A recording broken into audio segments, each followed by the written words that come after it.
In early 2020, Orlando Hugger Sr. last saw his namesake OJ, who was 8 years old at the time. The father had been involved in what he described as a brief relationship with the boy's mother, which turned contentious. The man claimed to have tried to get DHS and police involved, but was turned away and told he had limited options as a non-custodial parent. Furthermore, he said DHS told him a neglect case had been closed without any action against the mother. However, oftentimes, what happens in the dark comes to light.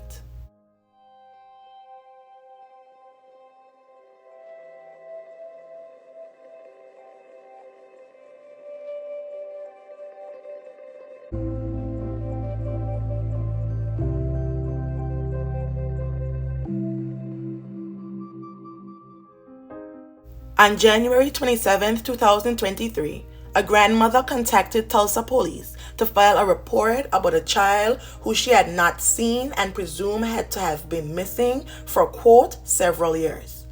The woman was convinced that the child was most likely unalive, and she also reported serious ongoing abuse of another child. According to the caller, her daughter, Camille Lewis, left her 13-year-old daughter, the woman's granddaughter, at the woman's house last September.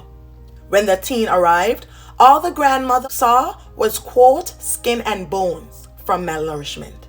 At the time, the caller also stated that Camille previously told her that her son, who would have been 11 years old at the time of the report, was unalive.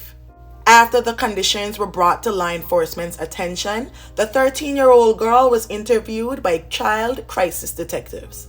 The detectives went to her house and interviewed her, and the story just kept getting worse and worse and worse. This is somewhat typical when a child is removed from an abusive environment.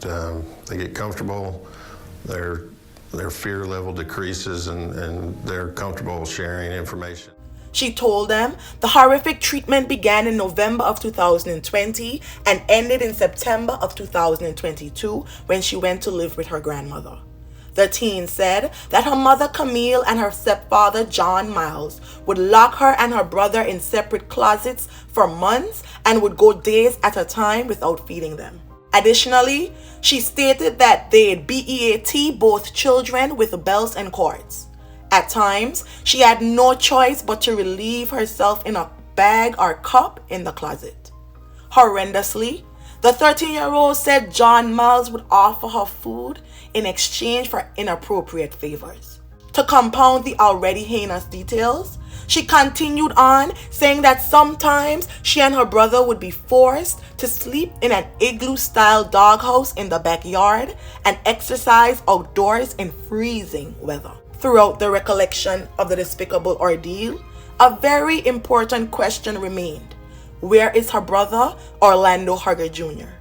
According to the girl, in March of 2021, she heard her mother crying and begging her brother to wake up. The teen said her mother later told her that her brother had a seizure and passed away, but they did not take him to the hospital because they did not want to get in trouble. Allegedly, 5 months later, her mother told her that her younger brother passed away in her arms and that John Miles and a cousin buried him in a park. According to the girl, her mother later shared that John went back and dug up the brother's body, brought him back to the house, burned the body in a barrel, then discarded the ashes in a drainage system. 11 days after the initial report was made and following an investigation, Camille Lewis was taken into custody. She admitted to exerting horrific acts on her children and causing scars all over her daughter's body. One thing she didn't admit to was Orlando's passing. Camille claimed her son ran away 2 years prior and had not been seen since. The following day, February 8, 2023, John Miles was taken into custody. He denied any knowledge of the horrific actions occurring in the home. According to detectives, while Camille said Orlando ran away, John said he went to live with a cousin but was unable to name the cousin. They were both charged with child ab by injury and child neglect.